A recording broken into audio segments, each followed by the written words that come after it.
It's a new era for UCF women's basketball, and that all begins with the first-year head coach, Sytia Messer. Really excited to hear about what she can do here in year one. And Coach Messer joins us right now here from Orlando in the American studios. Coach Messer, welcome to the American. It's so great to have you. Seeing some practice going on there behind you. But, Coach, I'm curious about this motto that you have for your team this year, won't stop. What's behind that? Well, you know, first of all, thank you guys for having me. I am super excited about joining the American Conference. But our motto, as you can see here on my wrist, is won't stop.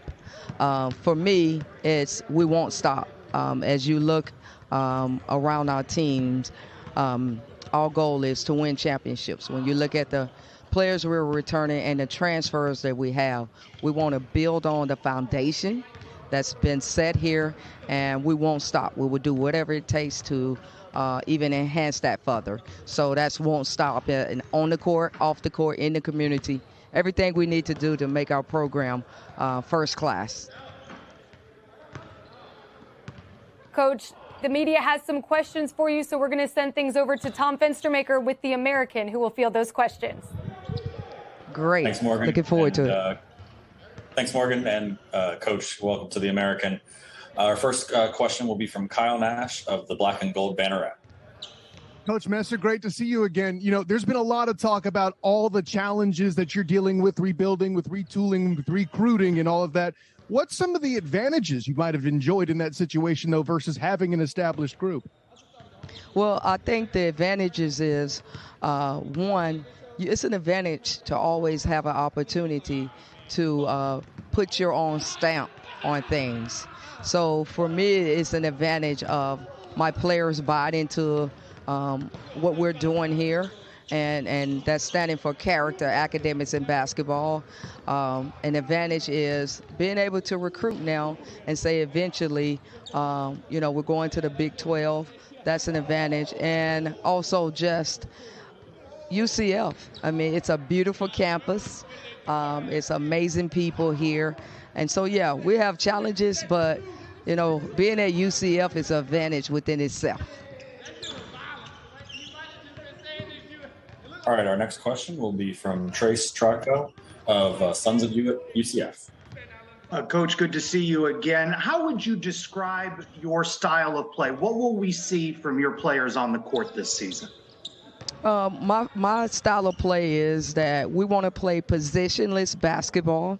When you look at the players that we have, we can play, all players can intertwine 1 through 4 easily. So positionless basketball. And then we want to get after you on the defensive end. We want our defense to transition into easy baskets and really gritty, hard-nosed defensive team. All right, our next question will be from Jason Beatty of the Orlando Sentinel. Coach, great to see you again. What do you hope to accomplish in your first year in Orlando? Obviously, you know, you always set your sights on the championships, but bigger picture, what do you hope to accomplish in year one? For year one for us is, again, I want our players to give their best every day, every game. And I think that, you know, we're used to, when you look at it, I have a championship background. The transfers that I recruited have been part of championships within conference. And we have 5 returning players here that was on last year's team. Not a lot of minutes in playing, but they're buying into what I want. So my goal is championships. I think you have to set your goals high, and because that's what our team is buying into. And so my goal here is, realistically, is trying to get us a championship, conference championship. And we know that we have a long ways to go, but the good news is that we got a lot of time to get there. All right, we'll have a follow-up from Kyle Nash at the Black and Gold Banneret. Hey, so with all the opportunity and work that you've been putting together, you know, you do have a debut mere weeks away. Who have been some of the standouts you've seen at practice that really stepped up to the plate to help get the Sytia Messer system in place?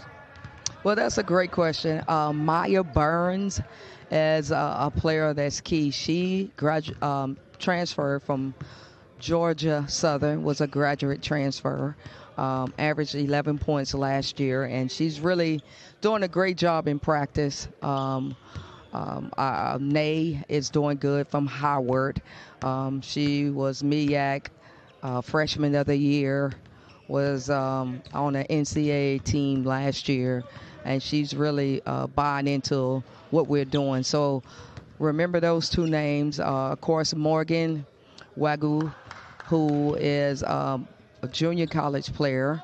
She was from Florida Gulf Coast Community College, averaged over 20 points last season, and she's doing a great job for us offensively. And I think those three names are key players that you can you can look for this season. All right, we'll go back to Trace Trotko from Sons of UCF. Coach, you talked about the returning players, 5 of them. What's the challenge for those players, those holdovers? They buy into your system, but it's a different system. What are you seeing from them so far in the ramp up to the start of the season? Well, the challenge for them is, as you said, buying into the system. It's a totally different system. But the challenge, too, is when you look at the returning players, there was only one that averaged over 10 minutes played last season. So they wasn't impact players, but they're hard workers. And so I like that part about them.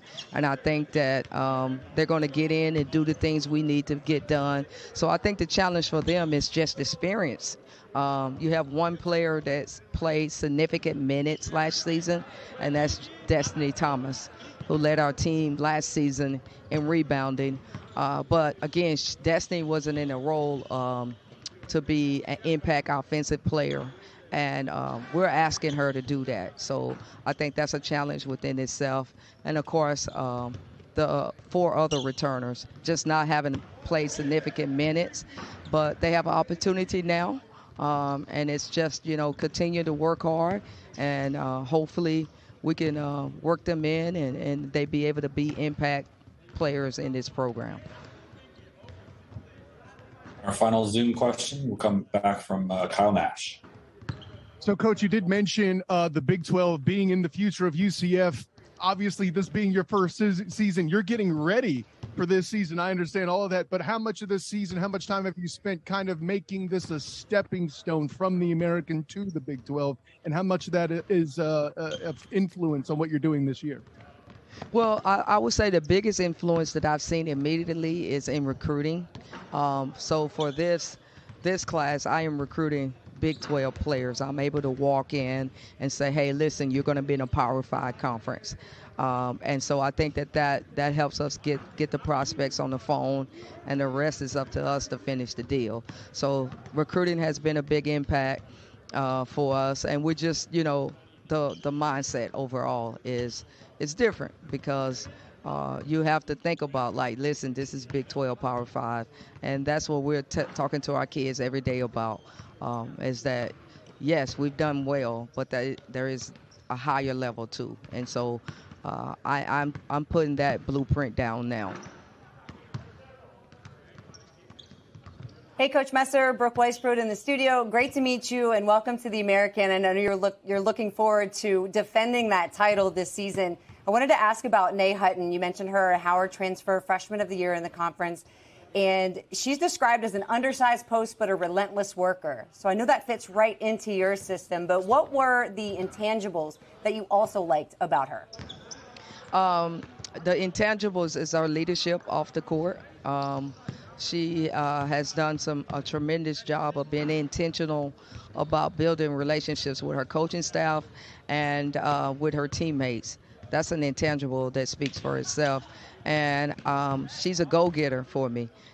She's just a hard-nosed, undersized Charles Barkley type player, and I love it. And that fits right into what I do.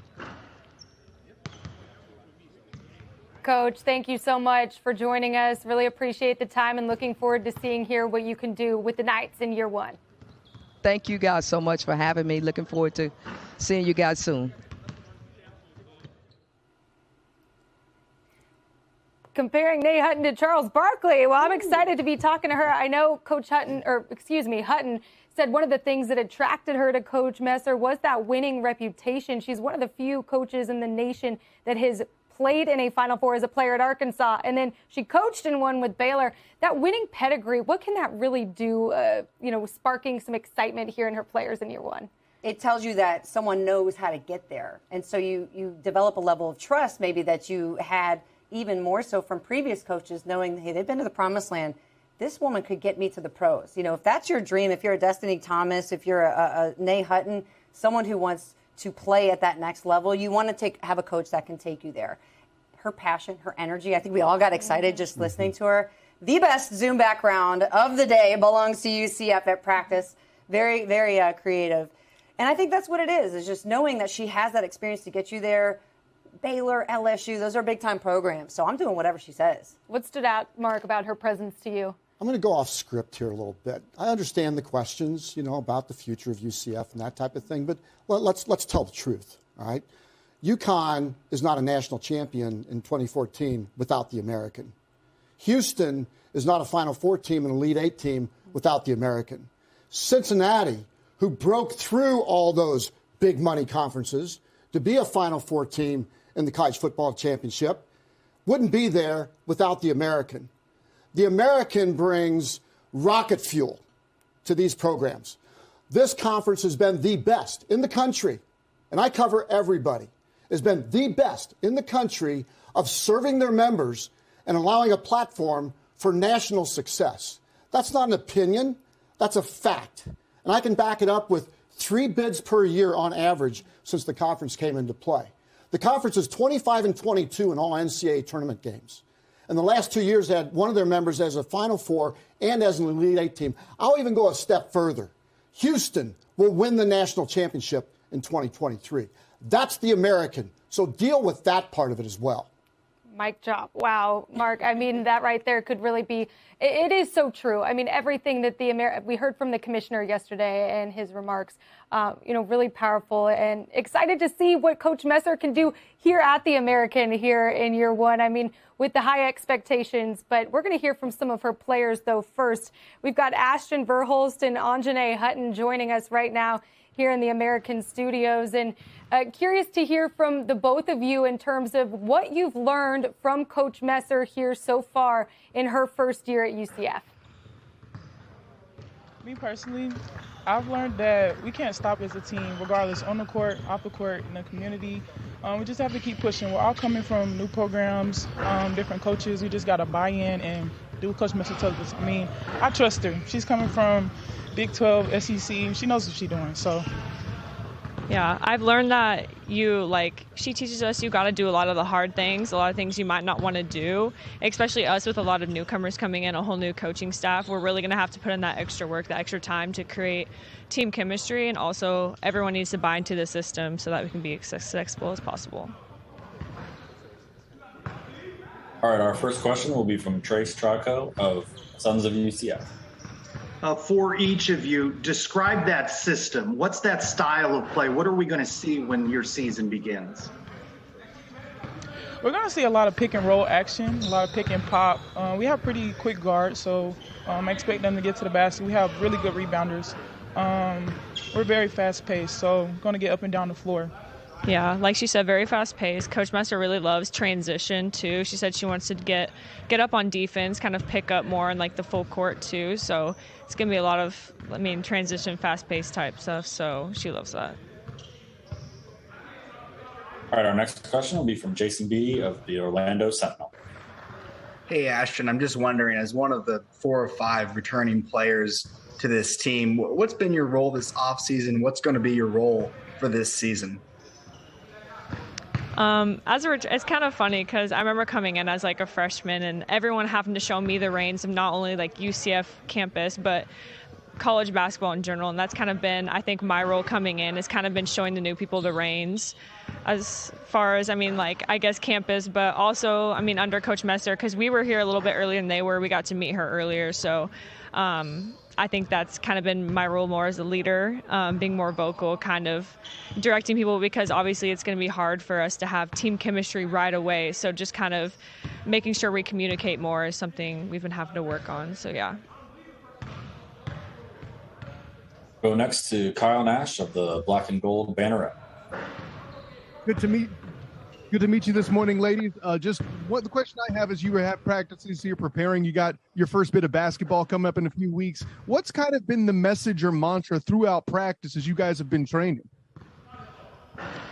Energy, details, and toughness. Those three right there, if we have those, we're going to be good this season. That is Coach Messer's motto, as well as don't stop. So, yeah, won't stop is also, that's her big, mantra. It's kind of like, even though we've had a lot of obstacles thrown at us, I guess having a whole new team, whole new coaching staff, we're just going to have to work that much harder to really get to the level that we want to play at. So.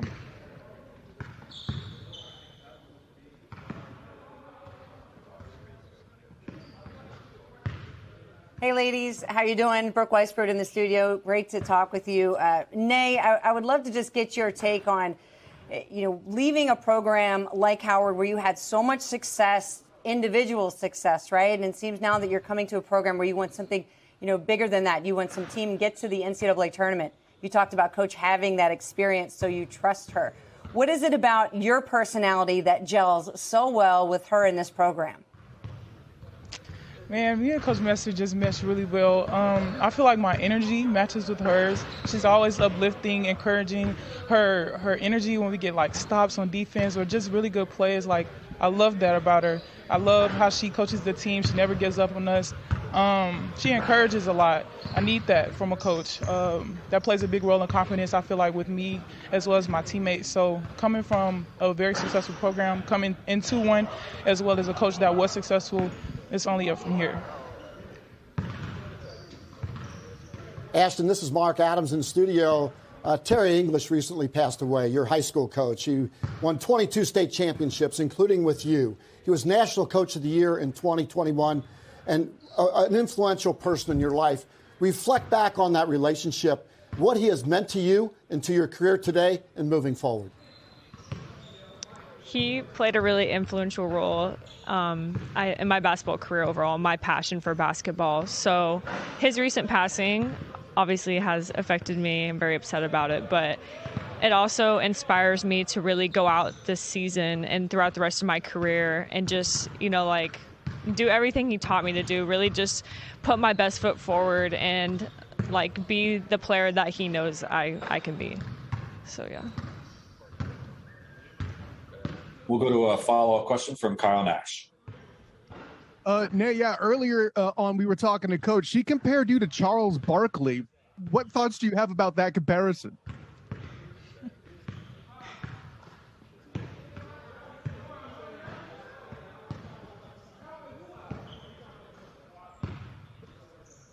Wait, can you repeat the question? Sorry, I didn't hear it. Oh, yeah, sure. Well, no, this was for Nay. Earlier on, Coach Messer compared you to Charles Barkley. How do you react to that? What's that make you feel? Man, it feels like a compliment. I mean, Charles Barkley, to me, he's very funny. I get that from my teammates a lot. I'm really goofy. I have a lot of energy. I'm always encouraging my teammates, very uplifting. I love to be out here. Charles Barkley, he's different, and I'm different too, so I'll accept that. Thank you, Coach Messer. Thank the two of you so much for taking the time to join us. Really looking forward to seeing your team tip off here in just a few weeks. Thank you. Thank you.